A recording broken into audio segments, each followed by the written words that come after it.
ಸಮಾಜ ಕಲ್ಯಾಣ ಇಲಾಖೆಯಲ್ಲಿ ಸುಮಾರು 100 ಕೋಟಿಗಳ ಹಗರಣ ಆಗಿದೆ ಅನ್ನುವಂಥದ್ದು ಈಗಾಗಲೇ ಹಲವಾರು ಡಿಪಾರ್ಟ್ಮೆಂಟ್ಗಳಿಗೆ ದೂರನ್ನು ಕೊಟ್ಟಿರುವಂಥದ್ದು. ಮುಖ್ಯಮಂತ್ರಿ ಸಿದ್ದರಾಮಯ್ಯನವರಿಗೆ ಲೋಕಾಯುಕ್ತಕ್ಕೆ ದೂರನ್ನು ಸಲ್ಲಿಸಿರುವಂಥದ್ದು. ಹೀಗಾಗಿ ಯಾವುದೇ ಕ್ರಮ ಆಗ್ತಾ ಇಲ್ಲ ಅನ್ನುವಂಥದ್ದು. ಹೀಗಾಗಿ ಈ ಒಂದು ದೂರನ್ನು ಸಲ್ಲಿಸಿ ಈಗಾಗಲೇ ನಮ್ಮ ಜೊತೆಗೆ ಮಾತನಾಡೋದಕ್ಕೆ ರೇವತಿ ರಾಜ್ ಅವರು ಇದ್ದಾರೆ. ಈ ಒಂದು ಬ್ರಿಗೇಡ್ ಏನು ಭೀಮಪುತ್ರ ಬ್ರಿಗೇಡ್ ಸಂಸ್ಥಾಪಕರು ಆಗಿರುವಂಥವರು. ಈಗಾಗಲೇ ಇಲಾಖೆಯಲ್ಲಿ ಏನೆಲ್ಲ ಭ್ರಷ್ಟಾಚಾರ ಆಗಿದೆ, ಅವ್ಯವಹಾರಗಳಾಗಿದೆ, ಯಾವ್ಯಾವ ಕಾಮಗಾರಿ ಮತ್ತು ನೇಮಕಾತಿ ಸಂದರ್ಭದಲ್ಲಿ ಏನು ಅವ್ಯವಹಾರ ಮಾಡಿದ್ದಾರೆ ಅಧಿಕಾರಿಗಳು ಅನ್ನುವಂಥದ್ದನ್ನು ಅವರ ಬಳಿನೇ ಕೇಳೋಣ. ಮೇಡಮ್, ಈಗಾಗಲೇ ಏನು ಸಮಾಜ ಕಲ್ಯಾಣ ಇಲಾಖೆಯಲ್ಲಿ 100 ಕೋಟಿ ರೂಪಾಯಿ ಒಂದು ಆರೋಪವನ್ನು ಮಾಡ್ತಾ ಇದ್ದಾರೆ, ಹಗರಣ ಆಗಿದೆ ಅನ್ನುವಂಥದ್ದು. ಯಾವ್ಯಾವ ಸಂದರ್ಭದಲ್ಲಿ ಯಾವೆಲ್ಲ ಅಧಿಕಾರಿಗಳು ಏನು ಹಗರಣ ಮಾಡಿರುವಂಥದ್ದು?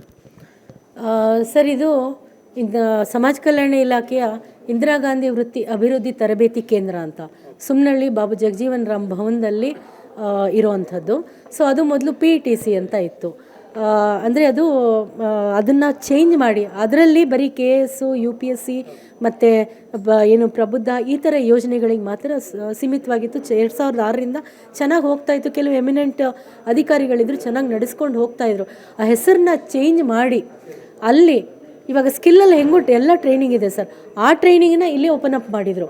ಓಪನ್ ಅಪ್ ಮಾಡಿ ಒಬ್ಬ ಪ್ರೊಬೇಷನರಿ ಇರೋವಂಥದ್ದು 2022 ಅವ್ರದ್ದು ಅಪಾಯಿಂಟು, 2024 ಅವ್ರದ್ದು ಪ್ರೊಬೇಷನರಿ ಕಂಪ್ಲೀಟ್ ಆಗುತ್ತೆ. 2023ರಲ್ಲೇ ಅಷ್ಟು ಹರಿಬರಿನಲ್ಲಿ ಅವ್ರನ್ನ ತೊಗೊಂಬಂದು CO ಮಾಡಿ ಟೋಟಲ್ ಬಿಲ್ಲಿಂಗು, ಸೈನಿಂಗು, ಚೆಕ್ ಸೈನಿಂಗ್ ಅಥಾರಿಟಿಯಿಂದ ಹಿಡಿದು ಟೆಂಡರ್ ಡಿಸಿಷನ್ ಮೇಕಿಂಗಿಂದ ಹಿಡಿದು ಕ್ಯಾನ್ಸಲೇಷನು, ಅಪ್ರೂವಲ್ಲು ಅವರೊಬ್ಬರಿಗೆ ಸುಪ್ರೀಂ ಪವರ್ ಕೊಟ್ಬಿಟ್ರು. ಅಲ್ಲಿದ್ದು ಡೈರೆಕ್ಟ್ರ್ ಇದ್ದವ್ರನ್ನ ಬೈಪಾಸ್ ಮಾಡಿದರು.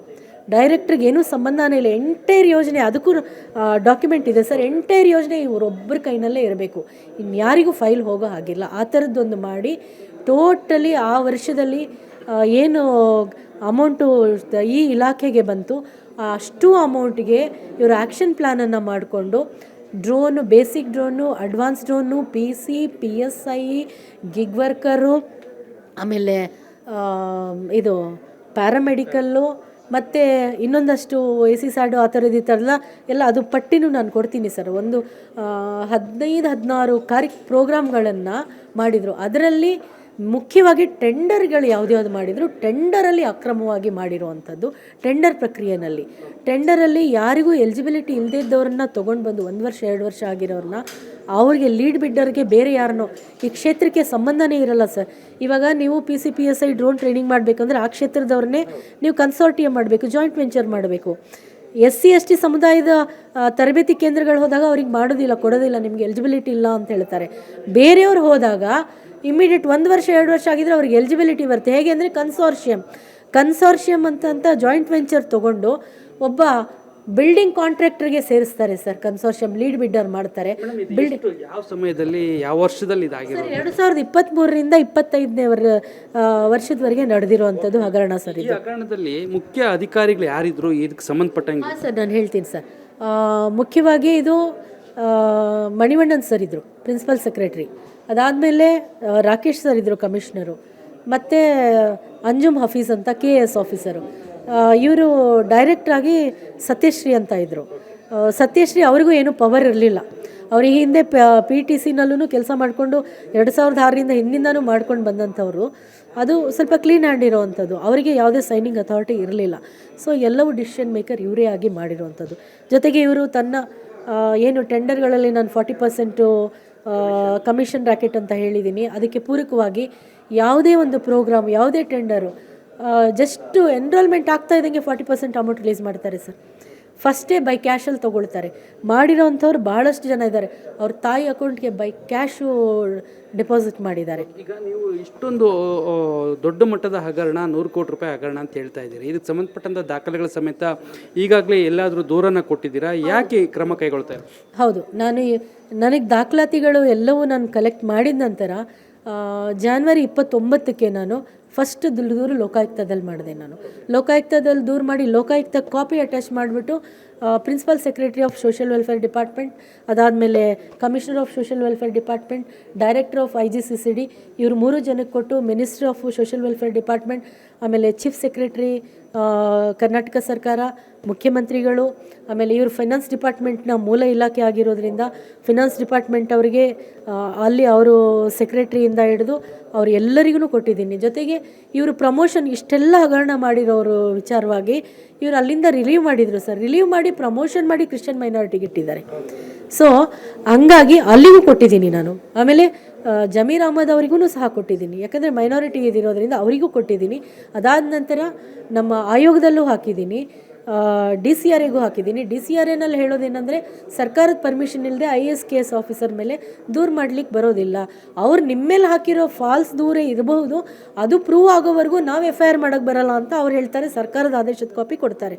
ಸೊ ಫಾಲ್ಸ್ FIR ಡಿಸೈಡ್ ಆಗಿ ಎಲ್ಲ ಬರೋದ್ರೊಳಗಡೆ ನಾನಿಲ್ಲಿ ತಪ್ಪಿತಸ್ಥೆ ಆಗಿರ್ತೀನಿ.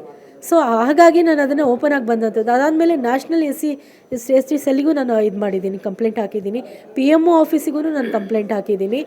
ನ್ಯಾಷನಲ್ ಹ್ಯೂಮನ್ ರೈಟ್ಸ್ ಕಮಿಷನಿಗೆ ಕಂಪ್ಲೇಂಟ್ ಹಾಕಿದ್ದೀನಿ. ಸ್ಟೇಟ್ ಹ್ಯೂಮನ್ ರೈಟ್ಸ್ ಕಮಿಷನ್ಗೆ ನಾನು SJ ಪಾರ್ಕ್ ಪೊಲೀಸ್ ಸ್ಟೇಷನ್ ಅವ್ರ ಮೇಲೆ ಮತ್ತು ಈ ಅಂಜುಮ್ ಹಫೀಜ್ ಅವ್ರು ಮಾಡಿರೋ ಅಕ್ರಮಗಳ ಮೇಲೆ ಅವ್ರ ಮೇಲೂ 2 ದೂರು ಹಾಕಿದ್ದೀನಿ. ಸೊ ಇಷ್ಟೆಲ್ಲ ಆದ್ರೂ ಆ ವ್ಯಕ್ತಿ ನನ್ನ ಮೇಲೆ ಈ ಫಾಲ್ಸ್ FIR ಕಾಪಿನ ನಾನು ಹಾಕಿರೋ ಎಲ್ಲದಕ್ಕೂ ಅಟ್ಯಾಚ್ಮೆಂಟ್ ಅಂತ ಹಾಕಿ ನಾನು ಇವ್ರ ಮೇಲೆ FIR ಮಾಡಿದ್ದೀನಿ ಅಂತ ಕೊಟ್ಕೊಂಡು ಹೋಗ್ತಾ ಇದ್ದಾರೆ.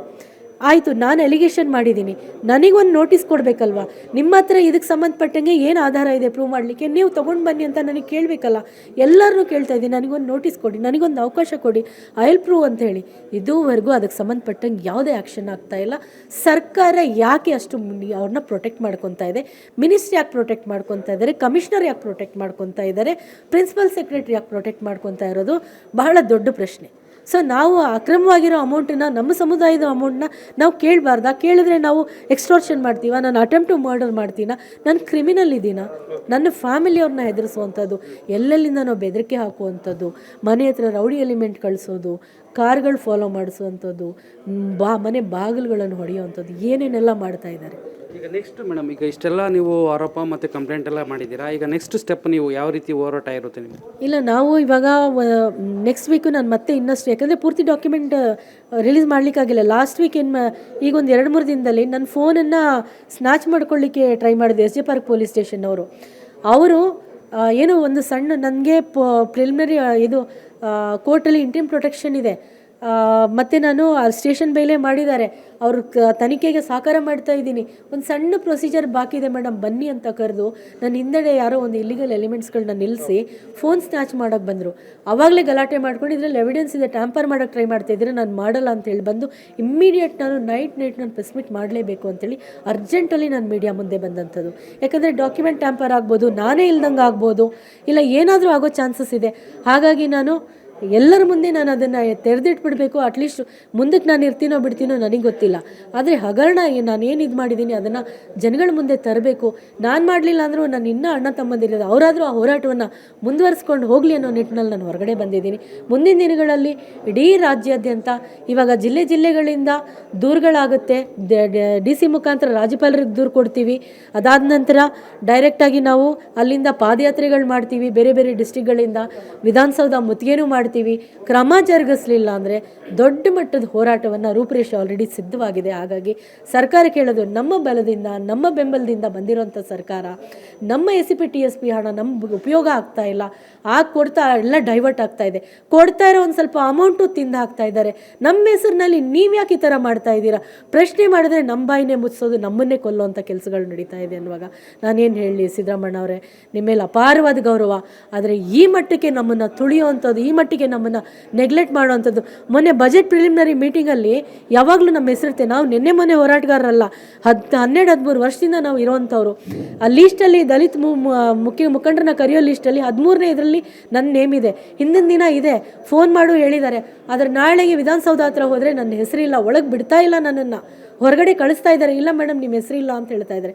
ಗಲಾಟೆ ಮಾಡಿಕೊಂಡು ಹೊರಗಡೆ ಹೋಗಿ ಬಜೆಟ್ ಪ್ರಿಲಿಮಿನರಿ ಮೀಟಿಂಗಲ್ಲಿ ಡೈರೆಕ್ಟ್ ಮುಖ್ಯಮಂತ್ರಿಗಳು, ಸಮಾಜ ಕಲ್ಯಾಣ ಇಲಾಖೆ ಎಲ್ಲರೂ ಇದ್ರು. ಅವ್ರ ಎದುರಿಗೆ ಮೈಕಲ್ಲಿ ಹೇಳಿ ಖುದ್ದಾಗಿ ಡಾಕ್ಯುಮೆಂಟ್ ಕೊಟ್ಟಿದ್ದೀನಿ, ತನಿಖೆ ಮಾಡ್ತೀನಿ. ಯಾವಾಗ ಮಾಡ್ತೀರಾ? ಎಲ್ಲ ಕೊಳ್ಳೆ ಹೊಡೆದು ಲೂಟಿ ಮಾಡಿ ಹೋದ್ಮೇಲೆ ಆಮೇಲೆ ನೀವು ತನಿಖೆ ಮಾಡ್ತೀರಾ? ಯಾಕೆ ಈ ಥರದ್ದು ಮೌನ ಅನ್ನೋದು ಅರ್ಥ ಆಗ್ತಾ ಇಲ್ಲ ಸರ್ ನನಗೆ. ಇಷ್ಟು ರೇವತಿ ರಾಜ್ ಅವರ ಮಾತು ಏನಂತಂದರೆ ಇಷ್ಟೊಂದು ದೊಡ್ಡ ಹಗರಣ ಸಮಾಜ ಕಲ್ಯಾಣ ಇಲಾಖೆಯಲ್ಲಿ ಕೇಳಿಬಂದರೂ ಕೂಡ ಸರ್ಕಾರ ಮುಖ್ಯಮಂತ್ರಿಗಳು ಯಾಕೆ ಸುಮ್ಮನಿದ್ದಾರೆ ಅನ್ನುವಂಥದ್ದು. ಯಾಕೆಂತಂದರೆ ಅಧಿಕಾರಿಗಳು KS ಮತ್ತು IAS ಮಟ್ಟದಲ್ಲಿ ಈ ಒಂದು ದೊಡ್ಡ ಹಗರಣವನ್ನು ನಡೆಸಿರುವಂಥದ್ದು. ಆದರೆ ಇಷ್ಟೊಂದು ದೊಡ್ಡ ಹಗರಣವನ್ನು ಮುಚ್ಚಾಕೋದಕ್ಕೆ ಸರ್ಕಾರನೇ ಮುಂದಾಗ್ತಾ ಇದೆಯಾ ಅನ್ನುವಂಥ ಅನುಮಾನಗಳು ಈಗ ಮೂಡ್ತಾ ಇರುವಂಥದ್ದು. ಈಗಾಗಲೇ ಲೋಕಾಯುಕ್ತದಲ್ಲಿ ಕೂಡ ದೂರನ್ನು ದಾಖಲು ಮಾಡಿರುವಂಥದ್ದು. ಹೀಗಾಗಿ ಸರ್ಕಾರ ಮತ್ತು ಯಾವ ರೀತಿ ಈ ಒಂದು ಇಲಾಖೆ ಮೇಲೆ ಕ್ರಮ ಕೈಗೊಳ್ಳುತ್ತೆ ಅನ್ನುವಂಥದ್ದು ಸದ್ಯಕ್ಕೆ ಮುಂದಿನ ದಿನಗಳಲ್ಲಿ ಕಾದು ನೋಡಬೇಕಿದೆ. ಕ್ಯಾಮ್ರಾ ಪರ್ಸನ್ ಯುವರಾಜ್ ಜೊತೆ ನಂದೀಶ್ ಮಲ್ಲೇನಹಳ್ಳಿ, HNN ಸುವರ್ಣ ನ್ಯೂಸ್, ಬೆಂಗಳೂರು.